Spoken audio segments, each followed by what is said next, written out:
This is the Seers See Podcast, where we explore the seer gift within the kingdom of God mindset. Every week, and I forget where the buttons are. Yeah. Hello. Good afternoon, Emily. Hey, Doug. I wanted to talk about a topic that might actually become an appendix to the next version of the Seers See book. Okay. As I started thinking about it and doing a little bit of research, I want to talk about using drugs to enhance the ability to see in the spirit realm, or enhance mystical experiences, or using drugs. Like I don't know, I don't remember if we've talked about this on recordings, maybe briefly, but I know we've talked about it. I think we've done drive-bys of it. It's kind of been at the edge of some of our conversations. I don't think we ever really dove very deep into it. But I mean, you and we aren't the best people to talk about drug use. I know. I'll just tell you quickly what gave me the idea is just what's going on in our current culture, and just some of the riots that have been exposed, and just the rampant drug use going behind them, and then the speculation. There was an X-Files years ago where, there's some secret government experiment in some rural town where they were pumping, drugs into the food supply or the water supply, and it made these kids super violent, right? Made the boys super violent and super violent, just super violent. And, you see some of this, and some people have drawn the connection to a lot of the violence and lawlessness in recent years to the proliferation of the legalization of pot. And I don't know, and I just wanted to talk about it. Okay. And I've heard of people who have smoked to try to access the Holy Spirit, toking the Spirit or whatever. I read that and laughed because I've never heard that until I have these, and I don't know if that's still a thing. I didn't look too much, but to your point, I've never really been, maybe the Lord saw that as something that I definitely shouldn't be tempted with, but I've never really done drugs, aside from, an occasional drink or caffeine. I just haven't. I haven't smoked pot. I've had 2 cigars my entire life.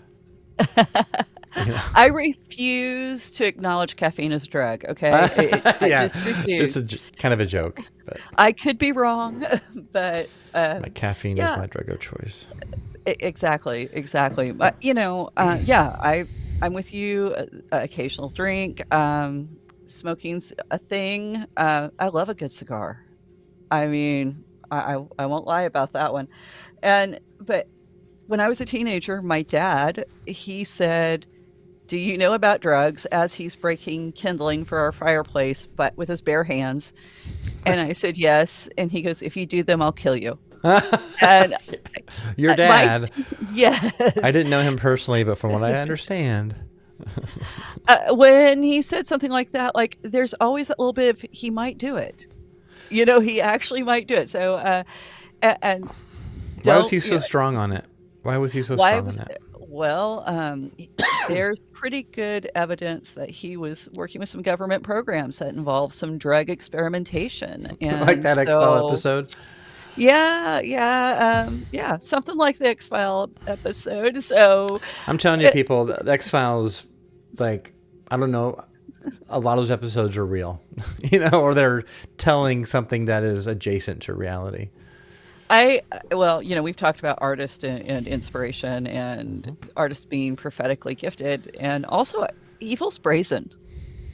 It will always put out it'll tell you what's going to do next. I mean, watch TV, watch your movies. It's right there. You just have to have the wisdom to discern it. And sometimes you just need to step away from it too, because it's you can't take in that much pollution. So anyway, that's a whole other topic. I mean, I've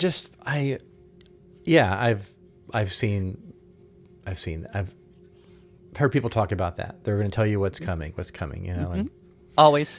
Of course, what else tells you what's coming is, where's my Bible? It's right here somewhere. One of these books over here. Yeah. But you look behind me, there is a, Dark Side of the Moon, Pink Floyd. And I saw Pink Floyd live years in the 90s. And, and again, didn't smoke pot, didn't do anything. But of course, by the end of the concert, it was I'm not sure what the dim haze was. Yeah, you might have had a contact high at that point. Yeah, yeah. And it was an incredible show. It was amazing, and I went with a bunch of church friends, right? And so we were just, none of us were, I think some of them were smoking pot, but. Okay, so I have to ask, is pot legal in the state where you're at? Yes.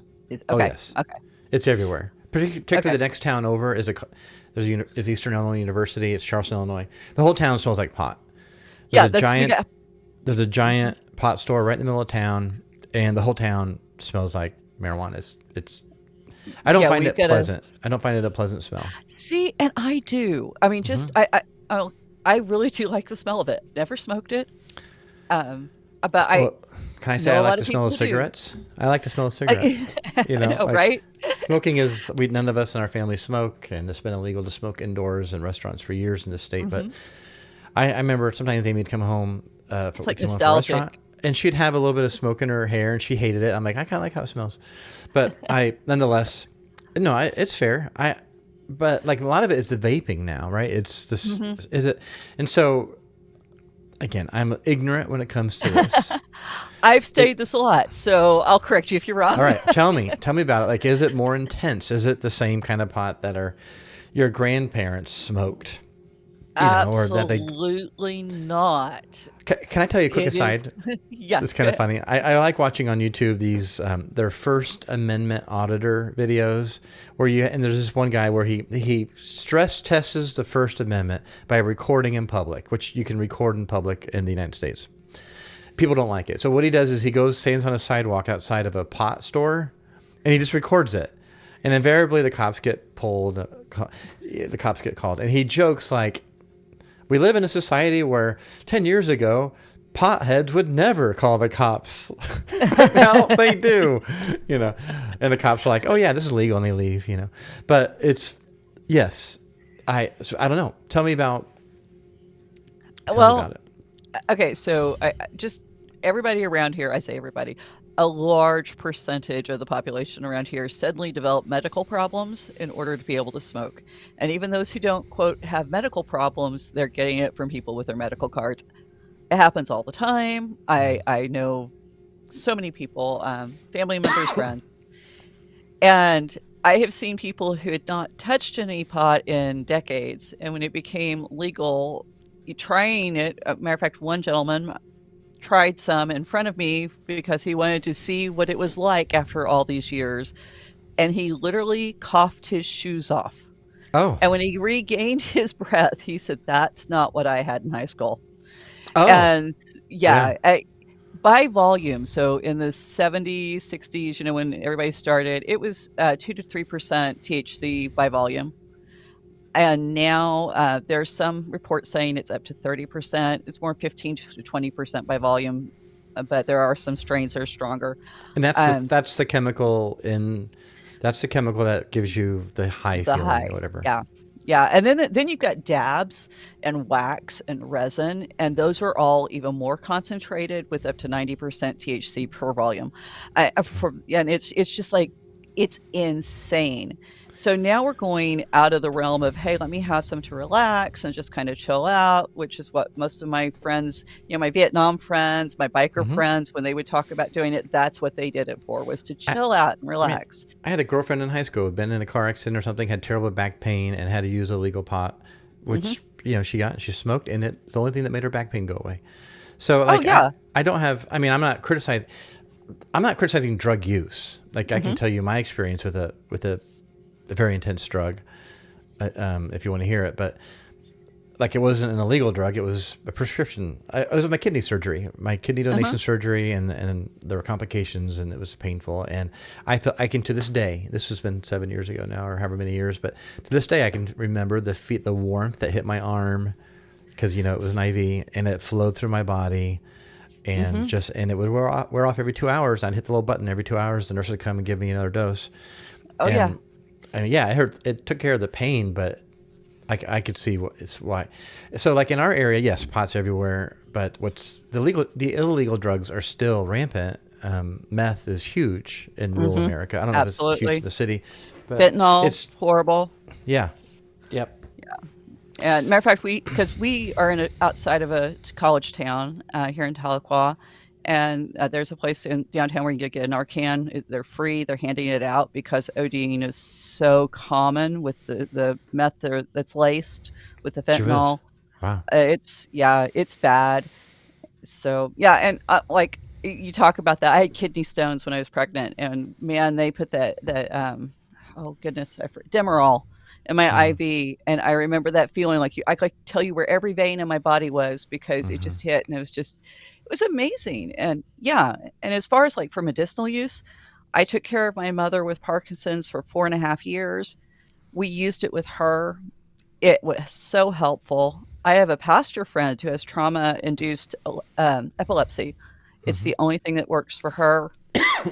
Medicinally, I think it's got some great potential, but medicinally is not waking up in the middle of the night to smoke a blunt. Medicinally is not smoking them, a pre-roll like cigarettes, and everybody's going like, wait a minute, she knows way too much. I'm telling you, everybody in Oklahoma smokes it. I looked at it. There's even some stuff. I've got a thyroid disorder. There's some studies, they say it could actually heal my thyroid if I started taking it medicinally. Hmm. But because my husband, and this is a well-known fact, his stepdad grew pot to support the family, and this is back in the 70s Hmm. when it was still illegal, and he was in touch with the criminal side of things at that point. When I told him, hey, this could help my thyroid, he said, I wish you wouldn't. And I'm like, okay, I don't need to study anymore. I don't need to look into, because that's his impressions. That's still what he carries around with him from those days. And it just, the idea for him, the idea of me doing it, he doesn't like it. Yeah. So, two of the prominent men in my life just went, not a good idea. And I went, you know what? That's okay. Because I, really, in reality, there's two options. I'm going to try it and I'm going to love it. mhm. And that's not good. Or I'm going to try it and I'm going to hate it. And what have I gained? So, I'm it's so naive. I was so naive growing up. I wouldn't even know how to get it. Like, like it's just, I never even occurred to me to go around, hey, can I buy that? I'd be so scared to get caught, Um, it's just, I don't know. That's just me. People can make fun of me. Go ahead, make fun of me. I don't care. That's just how I am. I'm just sort of vanilla and you dweeb. yes, nerd. I was reading Lord of the Rings while people were smoking pot and I was having a good time. But what about using drugs for the spirituality thing? Like ayahuasca, Ayahuasca. whatever. Yeah, Yeah. retreats or DMT trips or different pagan rites. Does this happen today? Like, do people use drugs to try to? Absolutely. There is actually 45 minutes from my house. You can go to, there's a center to do the ayahuasca retreats, which you have to join their church because it's only legal if it's as part of the religious observance. And so you have to join and be in good standing, which basically means filling out some paperwork and, talking to their shaman. So, You and have to give they do 10%. tell you. Just kidding. Like, here's the thing. To me, it just sounds interesting. Like, oh, okay, I'll try it. You know what? What's the harm? We'll talk about that later. But so, what does it do? Like, do people have spiritual experiences? Are they seeing? Does it help people see in the spirit realm? Does it? So, my friend Natalina, years ago, she was podcasting under the name Natalina, Extraordinary Intelligence, and she was also on the Paranormal Podcast. She's passed away. But her husband was like a celebrity rock and roll person, and he was doing psychotropic drugs. Is that what they're called? Mm-hmm. Mind altering drugs. Had an encounter with something, and it scared him right back into the faith. Right. So, Yep. but the encounter he had wasn't with the Lord; it was with something else. But it did scare him right back into the faith. And so, what's that? 3/4. So I pulled this. This is from, let me see, where did I get it? It is from Entity Encounters and the Therapeutic Effect of Psychedelic Mystical Experiences, the University of Sydney. Okay, so this is not just some Joe Schmo off the street. It says, from their current perspective, talking about the researchers, 3/4 of respondents reported that an entity existed in some real but different dimension of reality, or in combination of some real but different dimension of reality and in some everyday physical reality. A majority of respondents reported that the entity existed completely within themselves, or the entity existed only in normal reality. And so, anyway, it goes on to say mystical experiences can be powerful enough to cause a significant change in beliefs and worldviews. And so, Wow. Sounds like an yeah, alien, like a UFO encounter. aliens are one thing they called them. I believe they also said, what do they call them? There was aliens, angels, elves, fairies, elemental spirits, which the elemental makes sense within the religion that uses the ayahuasca, because it's all plant spirit is what you're looking at. And there's even a special diet, if you're going to actually do it correctly, that you're supposed to follow. That's like a Native American religion. South American. South American. Yeah. And so, 41% of the people say that it was not good, that they did not have a good interaction. So 41%, huh? Yeah, it's pretty high. That's interesting. But that, to me, what's high is like it's 60% almost 59% said it was a good experience. And and there are YouTube videos and movies. The DMT, the God molecule. If you can get that in your system and maybe it interacts with the pineal gland. I have a few paragraphs on the pineal gland in the Seer book. And then I just said, then I kind of just glossed over it because it's not my thing. It's not what I'm encouraging people to do. But this is what I want to talk about here. So all right, so the 60% who said, no, this is great. They use the drugs, they have a spiritual encounter, and then what? There's like some significant studies, and I couldn't find anything cohesive. I'd read one study and say one thing, another study would say another, about how long lasting these effects were. But it seems like people keep going back. Like if they have a good experience, every 6 to 8 months, they go back for the same experience. Now, I don't understand this, particularly with the ayahuasca, because part of the expected results of taking this is that you're going to puke. I don't want to puke. Okay. Anything that says this is the start to enlightenment is puking, I'm out.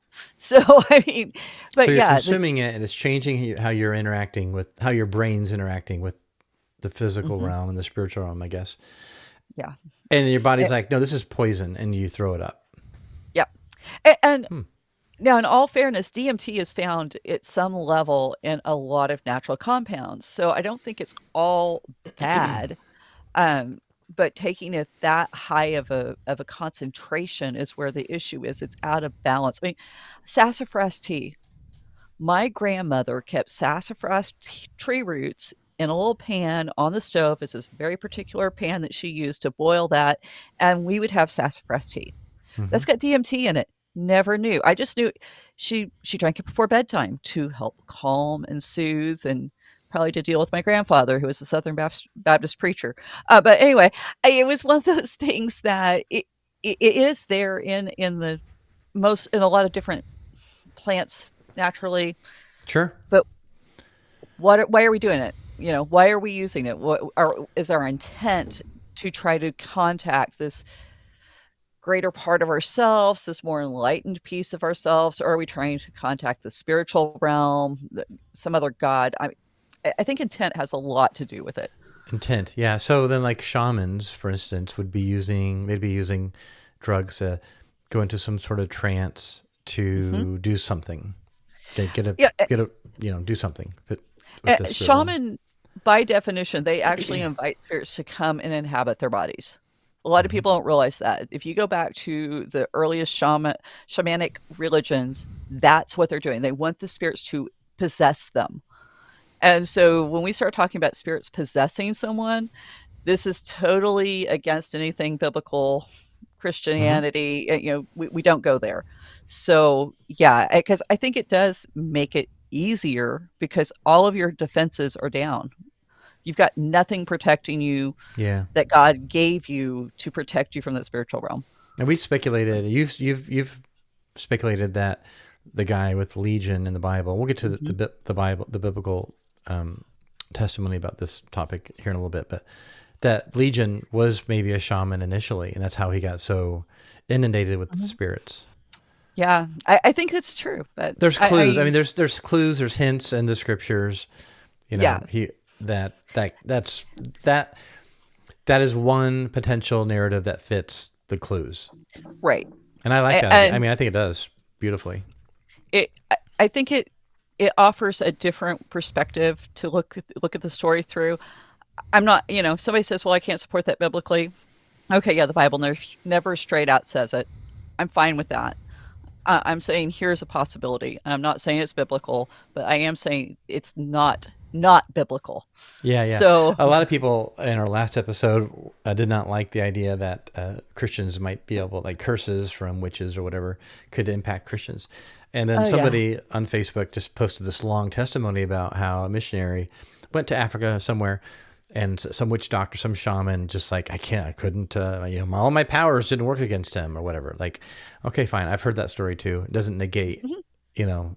the biblical That's witness. great. And yeah, it's like, Uh, nonetheless, they're using powers. They're using drugs or chemicals. I've heard people say, well, marijuana is natural, right? So it's okay, right? So is poison ivy. Go smoke some of that. I mean, that is the worst argument in the world. Yeah, I know. Rattlesnakes are natural. Go pet one. I mean, it's Go take the poison and smoke it yeah. from the things. Well, okay. So what about witches, New Agers, Oh, neo-pagans? Is this oh rampant? yeah. Oh yeah. Oh It yeah. seems like what the testimony about some of these, and it's Antifa, like Antifa people in some of these towns they're using drugs and they're having lots of sex, hmm hmm and then they go riot, and they want to, mm and then they want to riot against authority or whatever, and right, and stated aim is to tear down the government. Like, okay, whatever, and then they bring the guillotine out, which is really great because if you think about the French Revolution, how much of this was happening during the French Revolution? That's an aside. That's just down.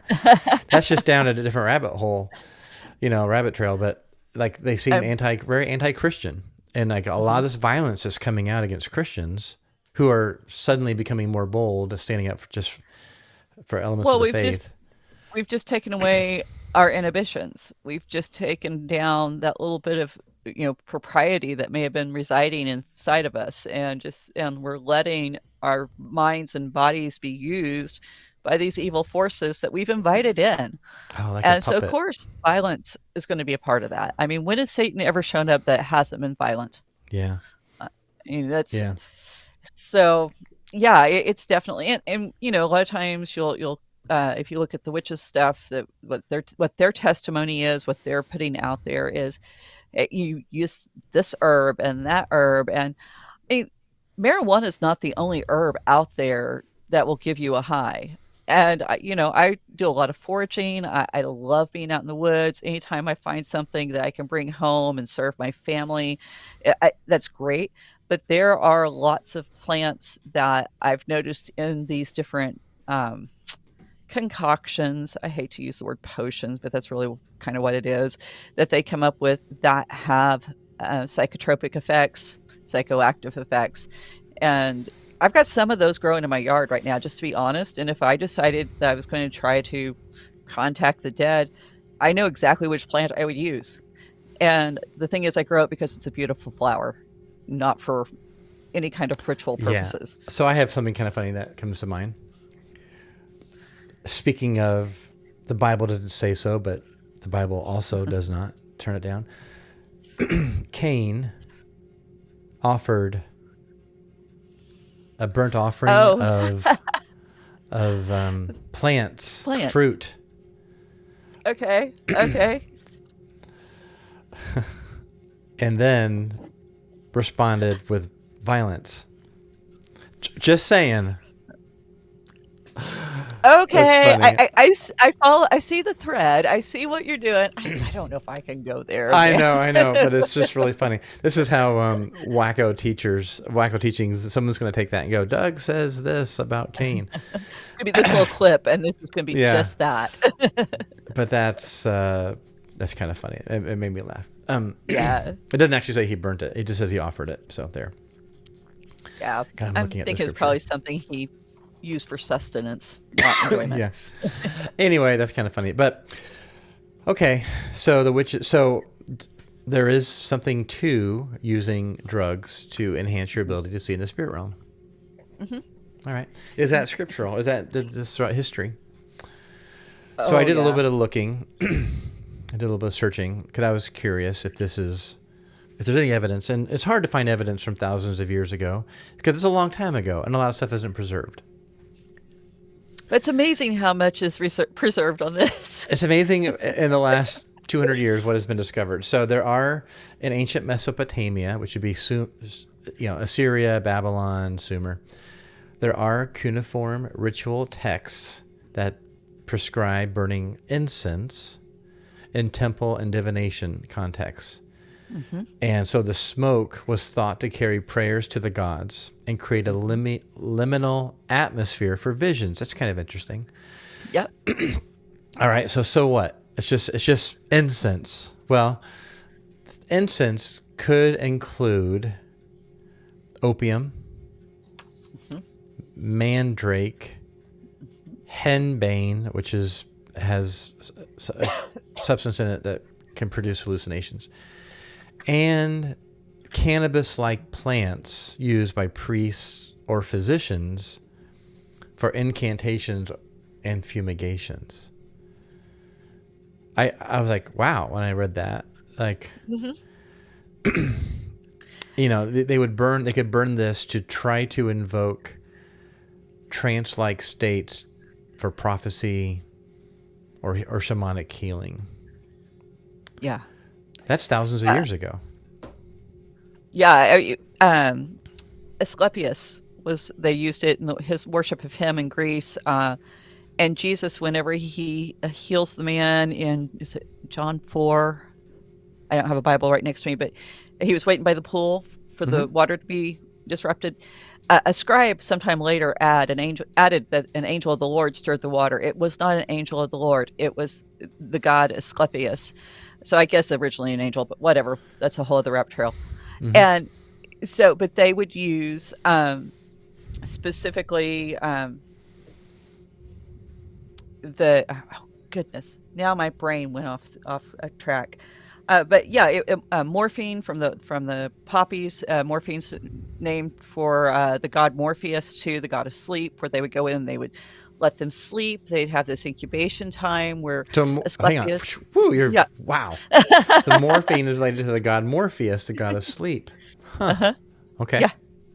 Yeah. And that comes from the poppies, the opium poppies. Yep. So it's all. Yeah, this stuff has been around forever, and if you talk to any of our guys who served in Afghanistan, Iraq, Kuwait, they will tell you this stuff: the poppies, the hemp, the cannabis, just fields and fields and fields of it, just giant. And that was part of their duties, was to go burn this. Yeah. And well, I think they're back, right? Because it funds those governments. But an Akkadian ritual text for diviners' herbs, or it mentions plants prepared for priests and seers, and the word Asipu and Baru, I guess. Okay. And like some people, scholars, you can't ask these people, was he psychotropic herbs? I don't know. And scholars don't know. They speculate. Some people argue it one way or the other. But it's interesting that they specifically would prepare plants for seers. Then in Egypt, ancient Egypt, out of which I might add is where Israel came from, right? Like they were enslaved here. There were Egyptian rituals that used massive quantities of frankincense and myrrh, which have mild psychoactive effects when inhaled heavily in enclosed spaces. Now that's funny because we do this. We used to do it more than we do now, but the essential oils, right? And then you diffuse it, and it's supposed to create. It's supposed to. So I don't know how psychoactive these things are, but it's one of those things that it's not like hallucinogenic. It's not going to get that far, but it does. The psychoactive part of frankincense, and I'm not so sure about myrrh, but frankincense in particular is more calming and tends to bring anxiety down. And so, Yeah. We'll that would diffuse it be, here. I mean, I'll diffuse it yeah, too, just to kind of like how it smells. It's supposed to be calming. The but blue it's not lotus, gonna, what? You're not going to sit. oh, It's not going to open up a portal for a you're not gonna sit demon. there and huff it, is what you're saying. Right. No. And actually doing that, of course, the essential oil people will say, no, that'll actually, your body will like reject it. The blue lotus flower, Uh-huh. which is seen in a lot of Egyptian art, contains alkaloids with mild hallucinogenic properties. And when it was steeped in wine, steeped in wine and consumed, some scholars think it played a role in ritual ecstasy. I don't mean ecstasy, the drug, but like an ecstatic Right. experience with the spiritual. And then opium was also known. And they found chemicals. They found this in like pottery, like traces, which is amazing. Yeah. This is very recent. And then here, this is what super fascinated me in Egypt, 2nd century Egypt. So opium and mandrake were used for vision and treating divine afflictions back, and it was found in a papyrus 1500 BCE. Right, so opium and mandrake. Divine afflictions. Divine affliction. So I guess like what, exorcisms maybe? I Yeah, don't know. yeah. I'm guessing. Well, and every culture had exorcisms. We think that that's specific to Judaism and Christianity. No, Oh, yeah, every yeah. culture had them. So, Yep. So, and of course the blue lotus goes way back. But in the 2nd century BCE, a vase was found. Study in the Tampa Museum of Art. So if you're in Florida, go check it out. And it revealed a cocktail of hallucinogenic plants, including Syrian rue, the blue lotus, and acacia for DMT. And it was mixed with alcohol, human blood, breast milk, and other fluids, which I don't know what that is, woohoo! and consumed, which induced dreamlike visions, meditative states, and altered consciousness for prophecy and mystical communion. Think of how desperate you have to be to ingest that. Alcohol, I mean- human blood. So this has to go back really far, right? Because that's a little bit cannibalistic. But also breast milk and other fluids. Creepy. Super creepy. Yeah, yeah. Well, and that's the thing is these people were so desperate to find some way to penetrate through that veil. They were willing to do. I mean, and the drugs was the easiest part of anything that they did. Let's be clear about that. That's why it was popular. That was the easiest part. Yeah, because they knew the spirit realm was there. I bet you, in my imagination and how I portray it in the seer book, yeah, there were some seers. They had visions. They became priests. They described their deities, But as more and more people wanted to have that experience, some people were naturally gifted. But then maybe these seers like, oh, but I can access this.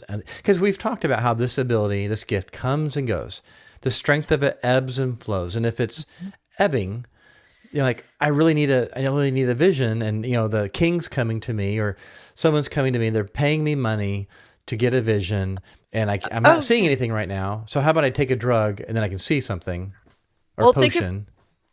Think about in Daniel, when Nebuchadnezzar's like, hey, tell me what the dream was, tell me what the meaning is, and if you don't, you're going to die. Yeah. It's like, so yeah, there's desperation. Yeah. So you think about, I mean, I would guess, it doesn't say, but I would guess all those Babylonian priests and prophets and whatever, they're probably using all their rituals, all their magic, all their potions, getting nothing.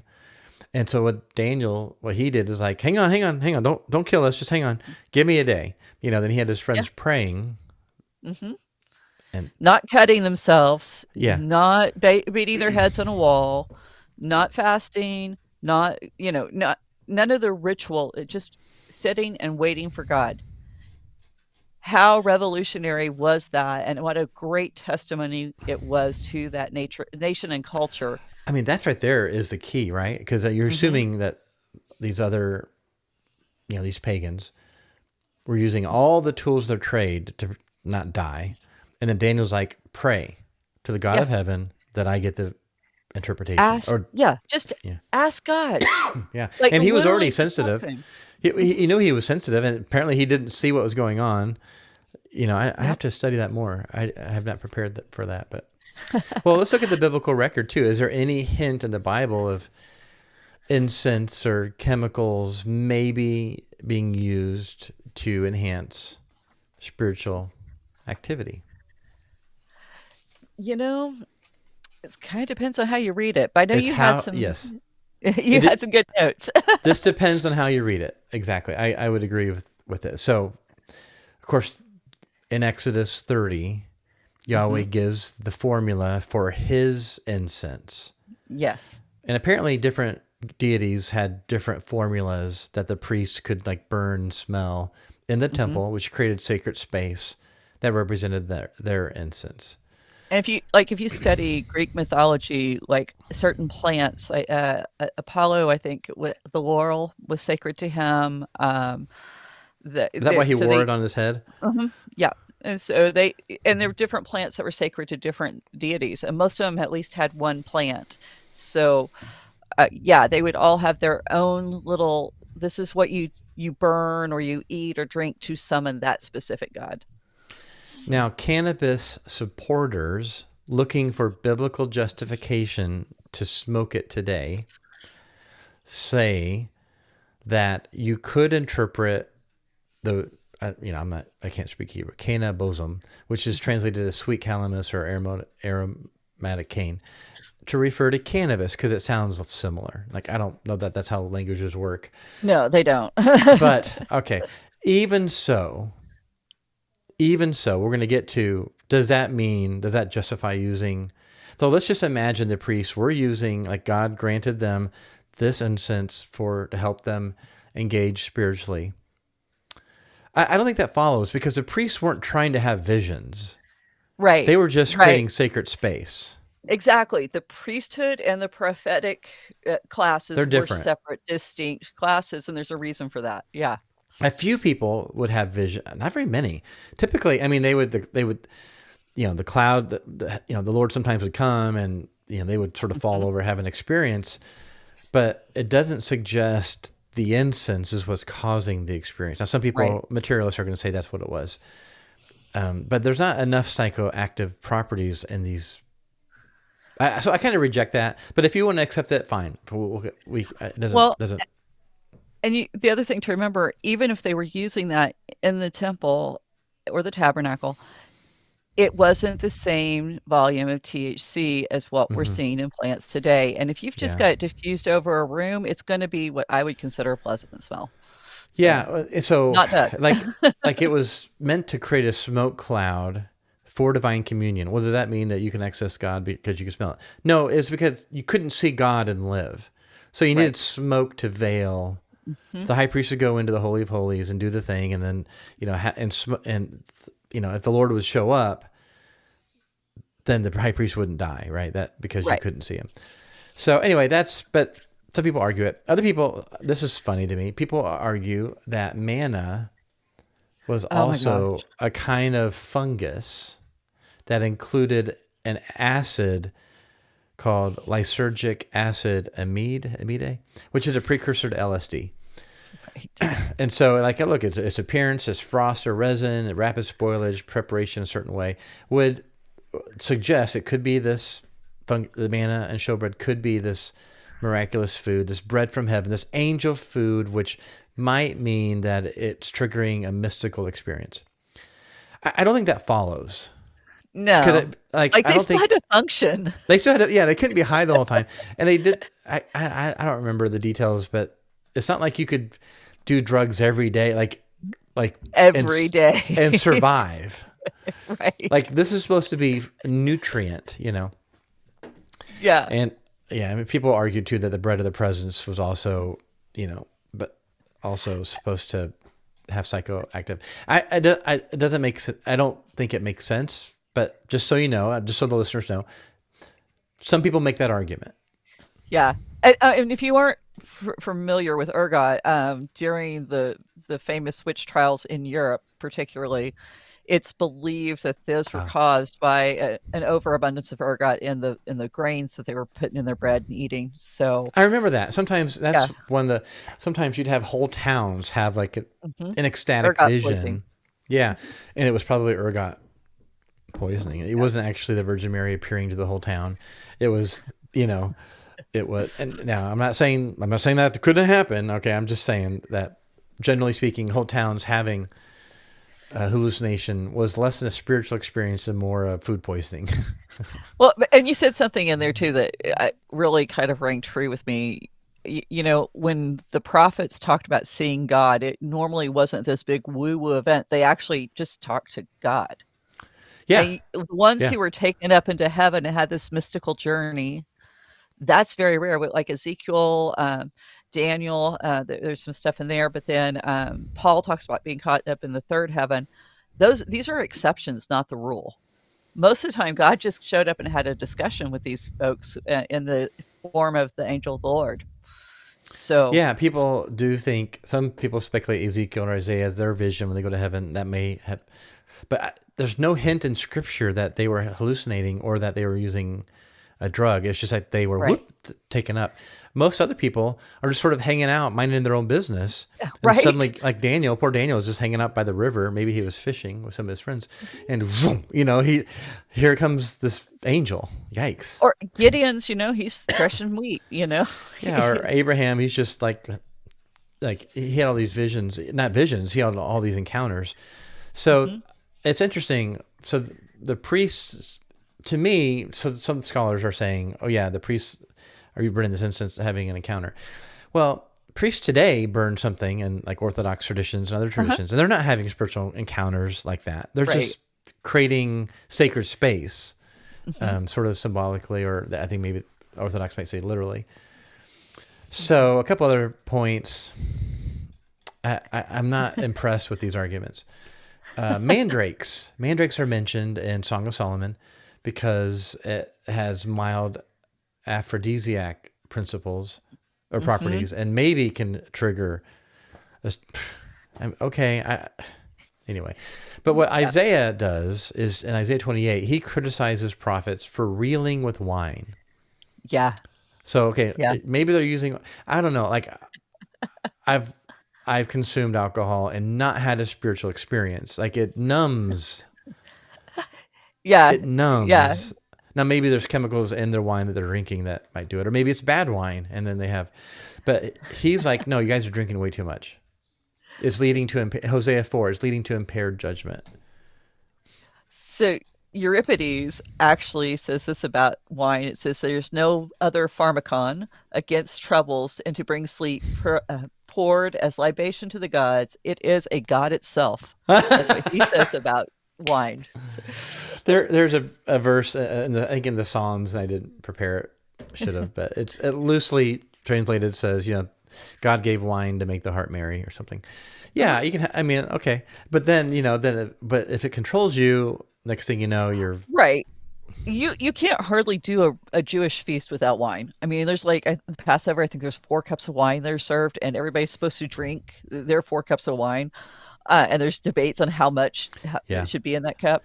And how much alcohol concentration. To your point about people are smoking today from, just what you can get from a plant. Some of the alcohol content today is going to be way different than alcohol content in the first century. Right. Or in the BC era. Speaking of which, so here's more people will justify using drugs today for spiritual encounters because of what was found at a site at Tel Arad in southern Israel. An 8th century BCE Judahite shrine, so dating to about 760 to 715 BCE, and it contained 2 limestone altars at the entrance to the Holy of Holies. Okay, so here's your justification of why we can use drugs for spiritual encounters. They found this because what they found is residues of cannabis mixed with animal dung on one altar, including a drug called THC, the primary psychoactive compound. So what they would do is they would use the dung, and that would facilitate burning at high temperatures, which released the mind-altering vapors. The other altar had frankincense mixed with animal fats, known for its fragrant and mildly psychoactive effects. Therefore, some people say, well, that mirrors what was going on in the temple. And that suggests cannabis incense was used in cultic worship to trigger ecstatic or visionary experiences. Now, here's the problem. There's multiple problems. Let's hear yours first. Okay, I just have two problems. So the king in this time period in the north was Jeroboam II, who Amos and Hosea are prophesying against because of idolatry and corruption and social injustice. And the king in the south, Judah, is Uzziah. If you might recall, Isaiah that's when Isaiah came along and prophesies, and Hosea and Amos, they're like, you guys are worshiping false gods, leading to all sorts of social injustice. So probably not the best example. Yeah, exactly. So, and we have to remember that when it came time to build the temple, Deuteronomy 12, just read the whole chapter, God, they're supposed to build the temple where God has placed his name. It is a very specific spot. It's no place else. Were there other temples built by Jewish people? Absolutely. Did they look like the temple in Israel? Probably, because most of your temples looked like the temple in Israel at that time period. So there's your first thing. It's not the temple. The second thing is you don't burn dung in God's holy temple. It specifically says that you've got to have firewood. Matter of fact, an entire nation is enslaved to do nothing but provide firewood for that temple. And so you can't say, oh, well, they did it over here, so they must have been doing it over. No. It's kind of like those arguments. Everybody's saying, oh, well, in Israel, they didn't just worship God. They worshiped multiple gods. They were polytheists anyway. Well, yeah, that was the problem. That's why we have... we found evidence that they said that Ashtoreth was Yahweh's wife. Yeah. That's an issue. That's why the prophets, the Yahweh prophets are like, no, stop. Yeah. Follow Torah. There's Leviticus... Yeah, Leviticus 6:12 and 13. It talks about how the priests were supposed to keep the fire going by adding wood over and over again. Not dung. They're not supposed to poop on it. Yeah. So how insulting to the Lord. How insulting. I don't know what deity they were worshiping there. So that's interesting that you say that. Yeah. That's what else. I mean. That's pretty much most of mine, because when we get to looking at this, it quickly falls apart. It does. Especially even if all these are examples of people using drugs to do spiritual encounters. First of all, priests weren't really supposed to do that. So I mean, that's the whole thing. Like, all these things are. So here's what my point. Israel in the Old Testament is not our example. Exactly. It's not our example. They get it all wrong. All the time. With a couple of brief periods of repentance. And I mean brief. So like they are not. Israel is not the example. The Torah is the example. And then the rest of the Old Testament is Israel not measuring up, and the prophets arguing, like, measure up to the Torah. People forget we talk about the heroes of faith and the heroes of the Old Testament and the hero of Judaism. Yeah. There's no hero in the Jewish Bible within the Old Testament except for God. Right. Everything is to show how humanity falls short without God.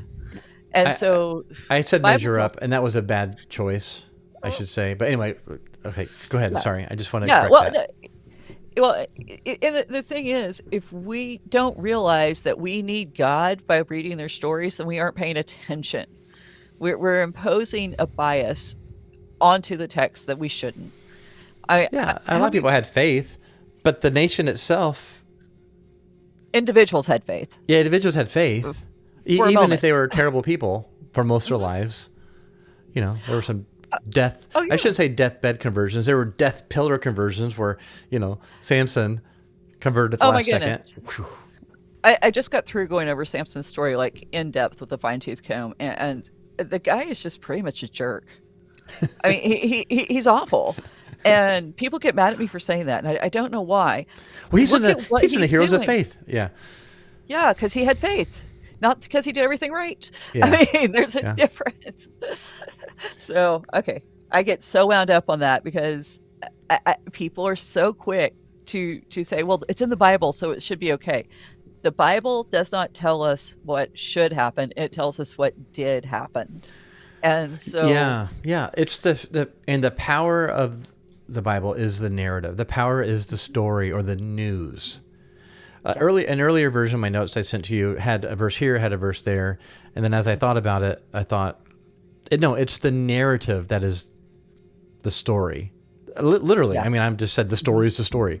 It's the good news is how Israel did not measure up, and God made all these promises to Israel, and then Jesus came. And not only did he measure up, he fulfilled all the promises and is our king. Oh yeah. Yeah. And that is the beauty of it, is because, if I can read the Bible and where people are flawed and where they failed, I can see myself there. And if I can go, hey, if God can save David, Oh yeah. Amen, God sister. can save Samson. And Samson, when he's drunk and making off-color jokes, and it's like, oh, thank the Lord that God chasing loved the him. prostitutes in Philistia. Yeah, I mean, So, okay, so fine. That's the Old Testament. Let's look at all the times that the New Testament apostles and Jesus used drugs to facilitate encounters with the Holy Spirit oh or the spirit no, realm. oh no, what did you find, Doug? None. Oh, okay. Whew. My faith is secure. I couldn't find any. They were accused of being drunk in Acts 2, but they weren't. Right. Peter's like, it's morning, guys. Yeah. Like, even if we were drinking, we wouldn't have enough time to get drunk. So, like Philip, it was not drinking or smoking or doing anything. He was preaching, and he had a vision as the rocks came, killing him, of the heaven, of heaven. Stephen, yeah. Did I say Philip? Stephen, Yeah. yes. Philip, by the way, was Philip the one who was Translated. Yeah, he was moved like however many yards. Transporter. Beam me up, Scotty. Beam me up. Yeah, he was not also doing drugs. He was just baptizing somebody, Yeah. and it, right. And then John on the island. I mean, either his eyes are out at that point or they weren't. Whatever. Whenever you want to say John, he was not smoking or doing anything. He just there, kind of like, oh crap, I'm in exile, and vision. And then may have been a little Jesus. sleep deprived. Yeah. I mean, and Jesus, the one time he was offered a drug to numb the pain, he said no. Yeah. And that's, and I'm not even saying don't take drugs for the pain. We can talk about legitimate use here in a minute, but I just looking in the New Testament for examples, I couldn't find any. They Right. had some wine at a wedding, Yeah. and then later, I think Paul says, take a little bit of wine for your stomach, but don't drink too much. Don't be drunk, because you know why? If you get drunk, you miss out on what the Lord might want to do. And the thing is, the Bible itself never prohibits drinking. It doesn't. I had to work through this because I was raised Southern Baptist, so I'm still recovering. I was raised Pentecostal, so I get it. And when I realized that, it is about a little bit of drinking in celebration, a little bit in community with others, there's something really cool about that. And if you have a problem with alcohol and you cannot, maintain a reasonable rate of drinking, then don't do it. Yeah. You've got to follow the Holy Spirit. If God's convicting you about it, don't do it. By the way, that goes for a lot of things. If you can't control your use of social media, then don't do it.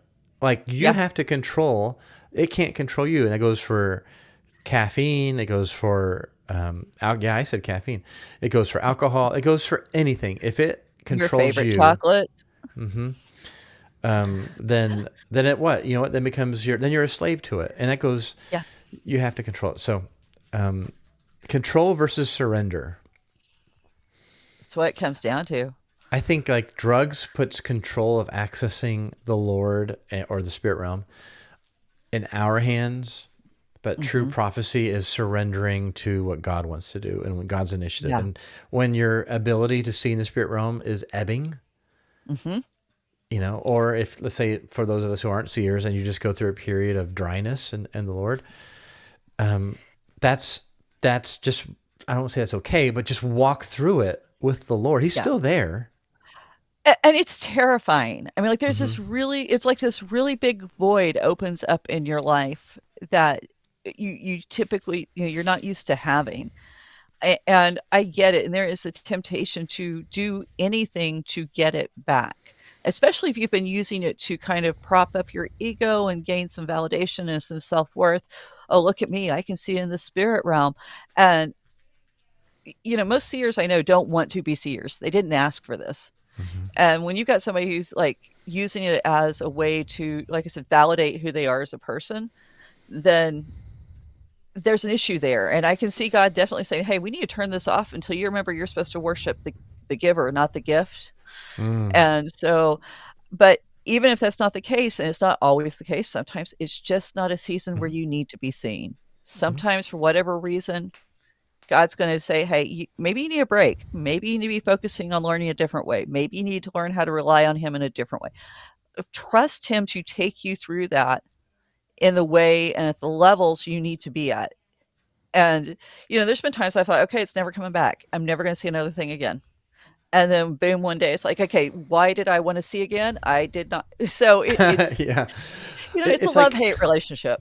It's getting your identity in who you are as the image of God and God's ambassador, or in Christ. I mean, it's getting that identity, not in your gift.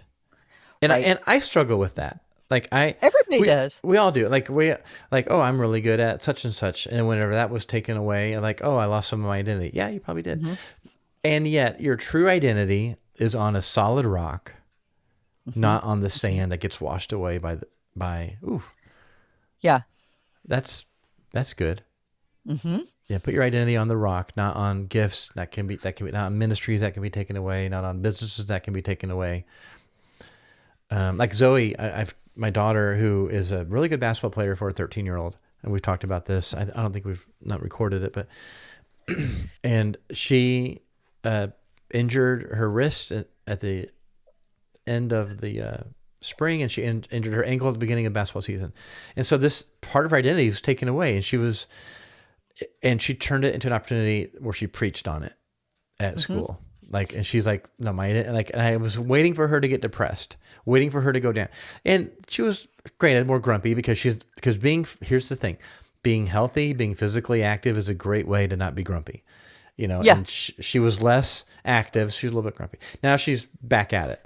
Nonetheless, my point is her identity was in Christ, not as a basketball player. Like she did. And I'm so proud, like me as a dad, I want to be, I like seeing her excel at that, but I like seeing her excel in her faith more, and I remember Annalise, when her ability to see in the spirit realm, we prayed that it would go away, and like that Lord would lower the spiritual antenna, and he did.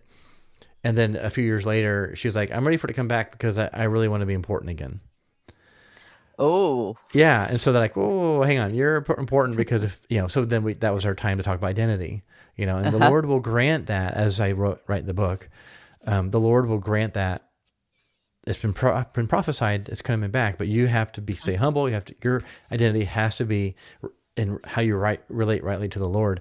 And you don't relate rightly to the Lord, in my opinion, by using drugs. Yeah. Yeah. By using drugs to access. So let me phrase that. What are appropriate use of drugs? Sorry, I cut you off there, but I want to get to what are appropriate use of psychotropic drugs that could induce something. Yeah. I need drugs for my cough, which I've had for months now. I am one of the 1% of the world's population that hallucinates on codeine. Wow. Yeah. First time I told the doctor that hey, I'm hallucinating. They're like, no, that's not possible. And then we do some research. Yeah, 1%. Lovely conversation with a beautiful orange cat in a top hat and monocule. But anyway, that's, yeah. Was that a real? So that wasn't a vision. Would you say that's a vision of the spirit realm or a hallucination? No, that's the thing. It was totally different. So I don't even get how people who are hallucinating. The only thing I can see or can come up with as a explanation is some of these people are hallucinating and they just don't know the difference. Because I knew it was a hallucination even while I was having the conversation, and because my brain's going, this is not right, there's something wrong here, and why are you doing this? And I was trying to figure it out while I was having the talk. So, but it was not the same as I was trying to think of a way to quantify, because I knew this was going to come up. When I see something, I will also a lot of times simultaneously feel it. like it can be out in the distance, but I'll feel like it touched me at the same time, like on my face somewhere. Sure. Wow. And this was not, it Mhm. was just there. It was, there's no substance to it, even though it was completely real looking. Mhm. It's a minor distinction. But yeah, but if I'm in pain, I'll take the hallucinations and the codeine. That's fine. There's other options for me to take, and we go with that now. But if I didn't have an option, I would absolutely hallucinate all day, as opposed to the level of pain I was experiencing with that. So I yeah, think there are times. yeah, I wrote in the book where a seer I know, she had trouble migraines, and one of the prescription medicine actually cut off her visions. And so she had to decide, do I live with the migraines or not know if there's a demon in the room? And so but then what happened is the doctor either changed the prescription slightly or he reduced the dosage, trying to find that threshold to keep the migraines away. And they found that threshold, but the visions came back like 2 weeks later. So Okay. I say visions, I mean the ability to see in the spirit realm, because she can see all the time very clearly. So like, again, this is a complicated thing. And that, to me, that's very appropriate use of medicine, to get your body working how God designed it to work. Because we Right. are inundated with bad food. I mean, they're getting, I mean, it's crazy that how it's controversial in America right now to get rid of petroleum-based food dye, but apparently that's what the government's doing, because they want natural food coloring. Like, oh, how about Okay. that? Yeah. So what will that do? I just kind of wonder, what will that do in a few years to like the mental health in this country? I saw that they just legalized some drug for kids on the autistic kids. And these parents are on social saying how it changed instantly. Like their nonverbal kids are now verbal. So it's like just finding how to make your body work how it was designed or meant to work. To me, that's a good use of drugs. If you're overdosing on sugar and screen time and not getting enough sleep, to me the solution is not, and then you're presenting as ADHD, the solution is not a drug. It's reducing sugar, get more sleeping, reduce your screen time. Right. Right. We don't like self-discipline. That's the problem. There it is. Being a disciple means being disciplined. And it's not. It is easy just to like, oh, just look at the screen. I don't want to entertain you right now. If you're a parent, we all get that. But you do have to be disciplined, and you just have to put your stuff away. You have to put your phone down and look at your kid. You have to, like, instead of just giving them what they want, you have to give them what they need. And they need to go to bed. Like, I'm not kidding. Sleep is a big deal for children, for Oh yeah. adults too. Oh yeah. And there are times that I will go through different processes with sleep, and I realize that God's waking me up consistently at a specific time for 2 or 3 nights at a time in a row that I'm supposed to be praying. And during those times, I think that not I don't think I see a little clearer during those times. And I've wondered, is it part of the stress to the system of missing that sleep, even though I may not feel as drained as I might if I was just being, insomnia or something like that, where I specifically know it's God. It's like I don't have that same drag during the day, but it's still going to take an effect on my physical well-being. And I think that, intensive prayer, fasting, staying up to pray, that does stress your body in a way that produces some similar effects as these drugs, but it's going to take longer to get there, and you're going to have to be more dedicated, more devoted, and you're going to have to be willing to make yourself uncomfortable. And we don't like that. We don't even want to like lose weight unless we can pop a pill and make it just happen. That's the way we're as a society. So if I can pop a pill and talk to God, I can smoke something and talk to God. It's Yeah. just an outgrowth. It is about relationship, and it's okay to work on your relationship with the Lord. Like you would maybe, if you're not getting along well with the spouse or your kid or your boss at work or your coworker, like it's okay. Like you can shut down and cut them off, or you can try to, like sometimes we look for that shortcut, like if Amy's mad at me for some reason, it's like, can I buy her roses? Will that help? Usually it doesn't help. Usually I have to like put more effort into it. But, so I have a question for you. Okay. Witchcraft, Revelation 18:23, the Greek word behind it is pharmakeia. Also Galatians 5:20. Pharmakeia, Yeah. from where we get pharmaceuticals. Does that mean that the pharmaceuticals are witchcraft? Emily, go. Yeah. Okay. For those who don't know, these ESV has sorceries. This is what Ah, it's translated as. So in case you're reading in the English, no, it's not this. Is there a connection? Yes, there's a connection because roots and burning herbs and things were part of ancient sorceries, and that also is something that was used in medicine and healing. But one's the proper use of God's gift to us, and one is a counterfeit use of what God gave to us. hmm. And so, so it's describing, one describes the process of creating medicine, and one describes the process of trying to avoid healing. Um, the we have words like this in English, like sanction. If I sanction something, am Hmm. I allowing it, or if I'm putting sanctions on something, am I disallowing it? It's kind of that same thing. It's the same word, but Hmm. it's the context that makes the difference. Hmm. So we need to make sure that we're looking at context. So yeah, not the In the that's just Bible, a it means sorcery, controlling spirits for your own purpose, or yeah, allowing yourself to be controlled by spirits. Whereas the yeah, holy drugs, there's a whole, again, I think intent matters. Kind of what you said yeah, earlier, intent matters. Are yeah. you taking like when I was being discharged from the hospital and it was a bumpy road home, and I knew the doctor would say no. And I just said, can I have one more hit of beautiful, that beautiful medicine? And they looked at me and said, no. I did say hit. 'Cause I knew it wasn't good for me. And there was a little bit of fear that they would say yes. They said, no, Well, you're taking Tylenol. I'm like, oh. oh, So, don't do that. That'll get me autistic. No, we, I've got this back thing going on, and when I went in the first night to the ER with it, because I finally just couldn't deal with it, man, they gave me oxy, hillbilly mhm, heroin, man. It's mhm. that stuff is so good. It helps. Um, and they, like you, I went back to the doctor. I said, "Hey, I'm out of pain meds. I need something." And she's like, "Here's your 800 milligram ibuprofen. Here you go." Yeah, yeah. You know, and Good for her. uh, yeah. Am 'Cause I it's taking that? I'm taking it more often, but it's so addictive, man. So I mean I get it. So people who are listening and you're like, okay, fine. How can I get off this stuff? How can I get off the drug use? How I'm addicted to it. I'm addicted to that shortcut. I have the spiritual encounter every time I do such and such. How do I get off it? And I mean, I'm going to ask you, but like, I don't really know because it's not my thing.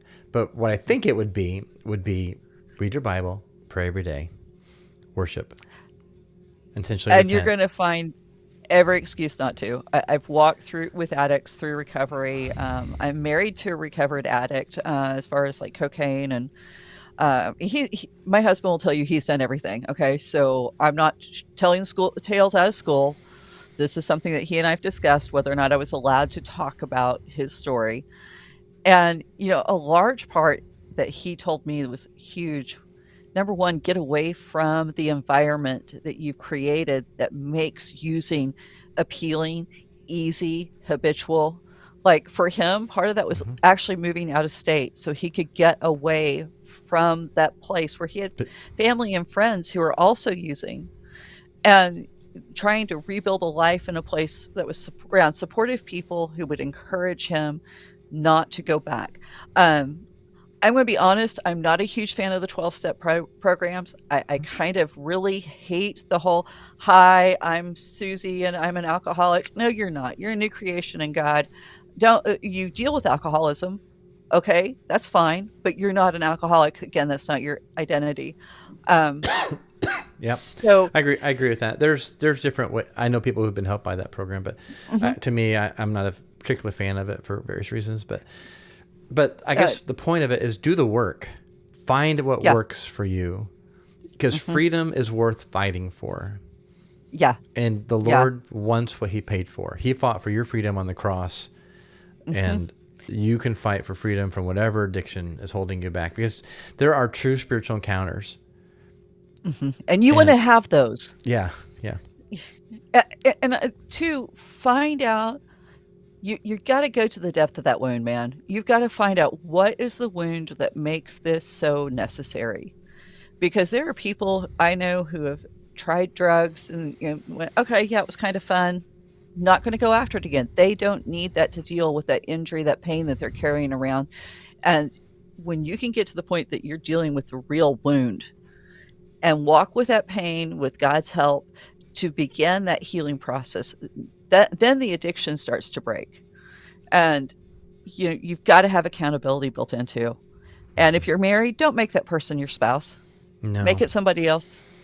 Yeah. Find a person of the same sex, be able to talk to them openly, someone who you can call and talk to. Pro tip, it's probably not going to be your pastor. He's probably not going to be able to carry that load. So just so you know, because a lot of people go, well, I want the pastor to help me. He's not some supercharged Christian, guys. And he's not an expert on addiction. So don't expect him to be the one to do that for you. Yeah, your spouse is supposed to be your helper, but not your accountability partner. Yeah. It's just too much, like, because the spouse is going through things too.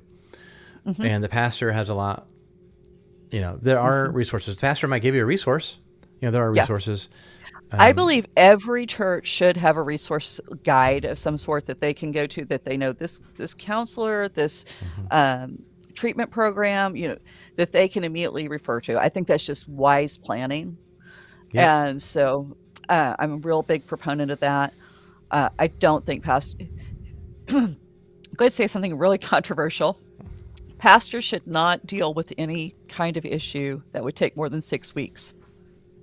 If it takes more than 6 weeks to address that issue, refer them out. So pastoral counseling should not become something that drags on for 6 months, a year, whatever, because that's not good for your church environment. And plus, that means you were not equipped to deal with it. So yeah, you could create a codependent relationship with the pastor that's not healthy. Absolutely. So. I've seen it. It's ugly. Well, this is good. I think this is really good. So I think we'll just sort of, anything you want to conclude with? I can't think of anything right off. So yeah, I mean, God has called us to be whole, and wholeness can be a journey too. So don't have grace. Have grace.